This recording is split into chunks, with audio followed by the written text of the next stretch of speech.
Mungkin nanti ketika oh, enggak apa-apa Mbak Erna, enggak masalah. Tadi saya bingung aja loh, kok tiba-tiba menghilang di tengah-tengah ya? Iya. Jadi Mbak Yulis, solusinya mungkin nanti kalau ketemu langsung tatap muka sama pengurus UT, akademik UT, mungkin langsung bisa ditanyakan ya. Oh, beda bukan Mbak Eeng. Loh, ini nama saya Ernawati. Oh, beda ya? Mbak Eeng sama Mbak Ernawati dua orang yang berbeda ya?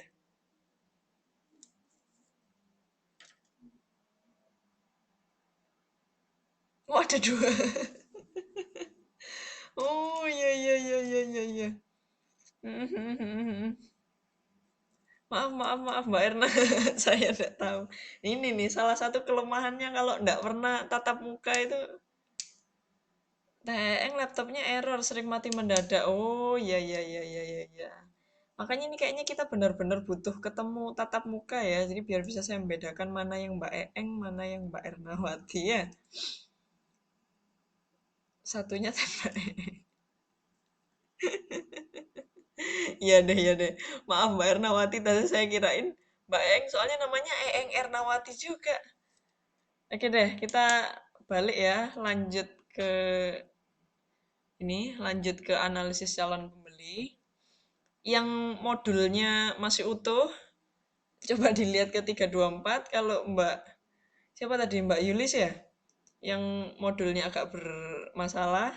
Ini saya ketikkan lagi ya. Kalau saya Oon Erna. Serius ini Mbak Erna. Ya saya panggilnya Mbak Oon, Mbak Eeng sama Mbak Erna aja deh. Oke, Mbak Yulis tadi saya ketik di sini aja ya, enggak apa-apa ya, nanti semoga bisa tetap mengikuti. Jadi expected profit, ini kan ada expected profitnya. Expected profitnya ini probabilitas membayar kalikan harga dikurangi biaya, ya, dikurangi probabilitas tidak membayar dikalikan biayanya. Nah, ini udah rumusnya ya. Bentar, bentar, bentar, bentar, bentar. Ini saya pindah ke sini dulu. Expected profit itu probabilitas membayar dikalikan harga dikurangi biaya dikurangi probabilitas tidak membayar dikalikan biayanya. Nah, ini kalau kita masuk ke hitungannya, kan probabilitas membayarnya tadi kan 95%. 95% berarti 0,95. Kita kalikan dengan harganya. Harganya berapa? 100 dikurangi biaya harga pokok. HPP itu kan biaya ya. Jadi dikurangi dengan 80 ya. Terus dikurangi probabilitas tidak membayar. Probabilitas tidak membayar kan 5%. 5% berarti 0,05. Ya. 0,05 dikalikan biaya. Biayanya berapa? 80. Di sini kita cari ya 0,95 kalikan 20, jawabannya 19. 0,05 dikalikan 80, hasilnya 4. Jadi 15. 15 lebih dari 0 ya. Karena lebih dari 0, nih 15 kan positif. Kalau positif, maka permohonannya bisa kita setujui. Ya. Itu cara menganalisis calon pembeli. Kalau misalnya kita ditunjuk jadi supplier, ya nanti teman-teman mungkin bisa kasih masukan buat bosnya. Kalau misalnya bosnya lagi curhat, mungkin yang ada di itu ya, yang ada di pabrik, teman-teman yang kerja di pabrik, kalau ada bosnya mau nerima tender atau enggak, nah ini teman-teman bisa bantu hitung analisis calon pembeli. Ya, sampai di sini ada yang mau ditanyakan? Mbak di sini, loh, kok hilang lagi nih, Mbak Ernawati? Ini tinggal berapa orang ini? Kok tinggal 5? Mbak Yulis, Pak Nano, Mbak Fevi, Mbak Suhartini. Loh, Mbak Yunitanya hilang juga? Ada yang tahu mungkin kemana menghilangnya?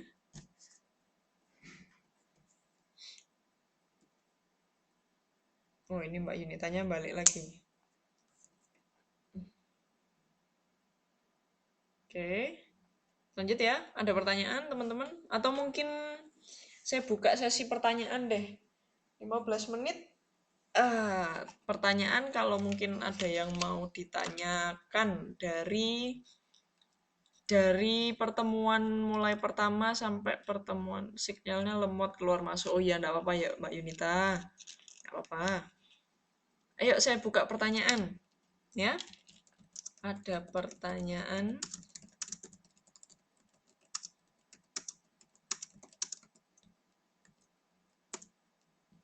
Apa ada pertanyaan sejauh ini dari pertemuan mulai dari yang pertama, kedua, ketiga?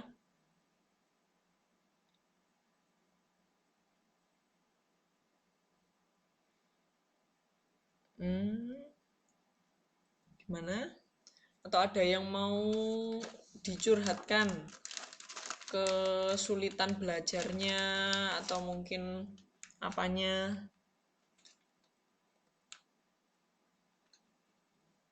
Mbak Suhartini, Ibu kalau barang dagangan sama persediaan, maksudnya itu persediaan barang dagang. Jadi umumnya Mbak Suhartini, kata yang dipakai itu namanya persediaan barang dagang ya. Ini barang dagangan sama persediaan itu sama ya. Jadi intinya yang dimaksud persediaan itu apa sih? Persediaan itu barang yang tersedia untuk dijual. Ya.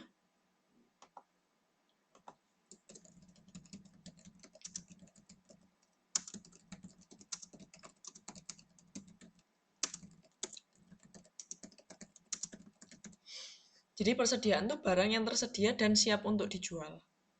Jadi termasuk persediaan itu, unsur-unsur dalam persediaan itu, kalau misalnya di pabrik bahan bakunya, oh iya benar berarti soalnya tadi sore lihat tugasnya Vivevi.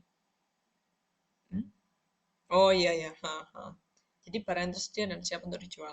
Sama ya, barang dagang, persediaan barang dagang itu satu satu term, cuman beda arti. Makasih Mbak Suhartini atas pertanyaannya. Mungkin teman-teman yang lain ada pertanyaan dari pertemuan yang dulu banget, nggak apa-apa.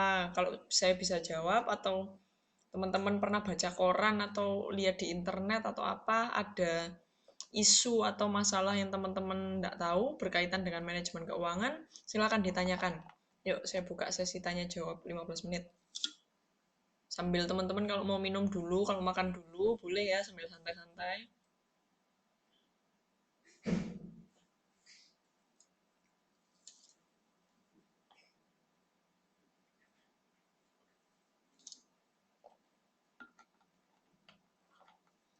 Yuk pada tanya. Yuk, tanya yuk. Yuk. Saya lebih senang kalau teman-teman nanya ya. Jadi kelasnya lebih aktif. Nggak perlu saya yang ngasih terus.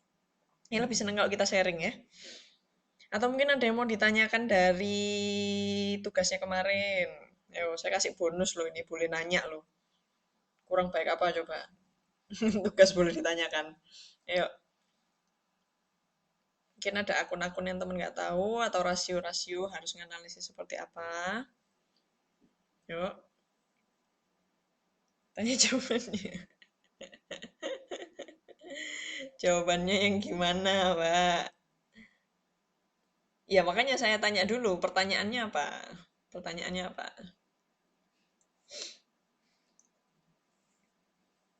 Tapi tugasnya gampang kan ya, lancar ya semuanya ya, nggak susah kok ya.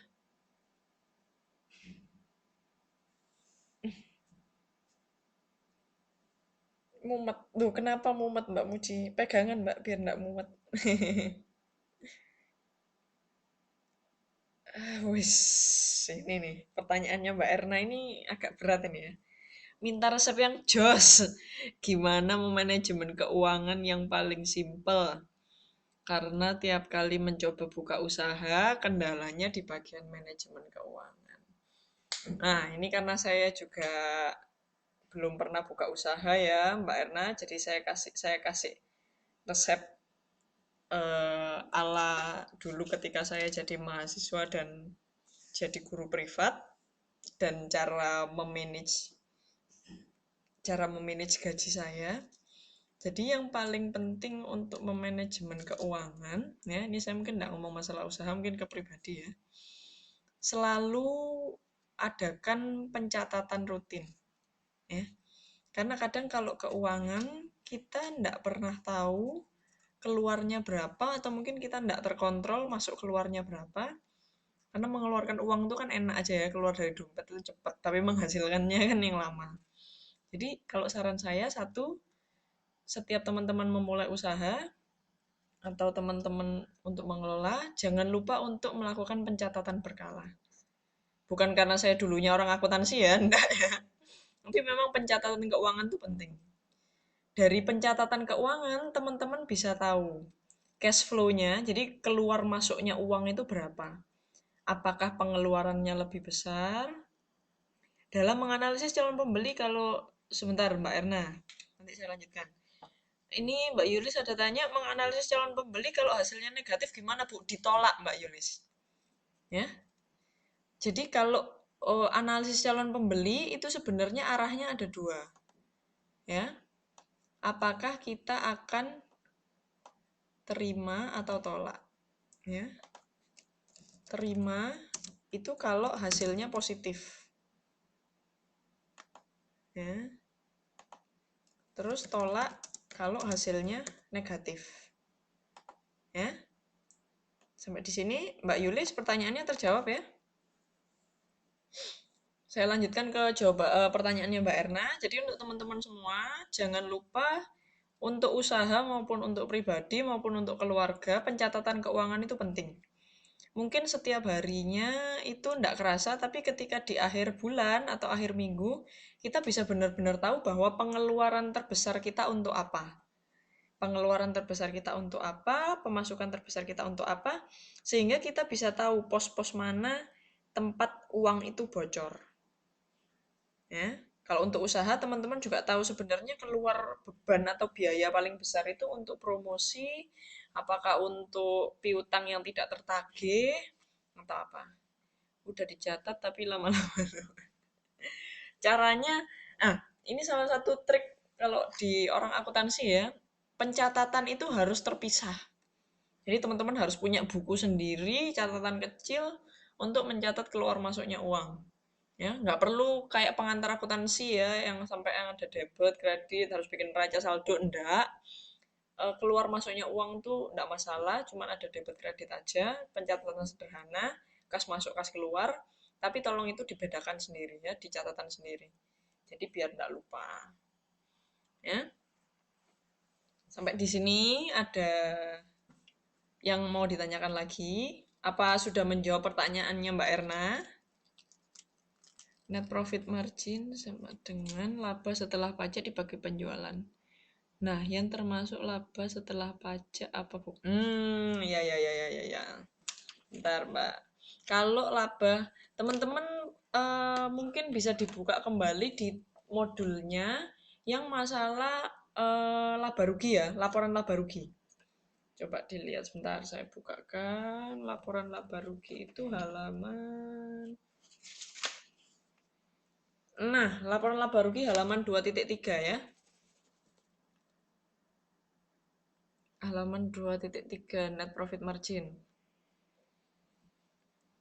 Ya. PM ya, profit margin. Net profit margin atau profit margin sama aja ya bahasanya. Laba setelah pajak dibagi penjualan. Laba setelah pajak, jadi teman-teman ya kalau melihat semuanya di halaman 2.3 ya, di modulnya. Nah, melihat laporan laba rugi. Laporan laba rugi yang pertama itu pasti namanya penjualan. Ya. Penjualan atau pendapatan. Dibagi dengan biaya operasi. Biaya operasi itu berarti termasuk HPP. HPP itu termasuk biaya operasi ya. Nah, setelah penjualan dibagi biaya operasi, teman-teman akan dapat gross profit. Gross profit itu laba kotor. Ya. Laba kotor itu biasanya tidak boleh langsung dikurangkan ya. Itu belum, kan labanya masih kotor. Kotor berarti maksudnya apa? Kecampur sama bunga, masih kecampur sama pajak, kecampur sama depresiasi. Nah, makanya dari laba kotor tadi dikurangi sama dikurangi sama depresiasi, amortisasi, sama bunga. Jadi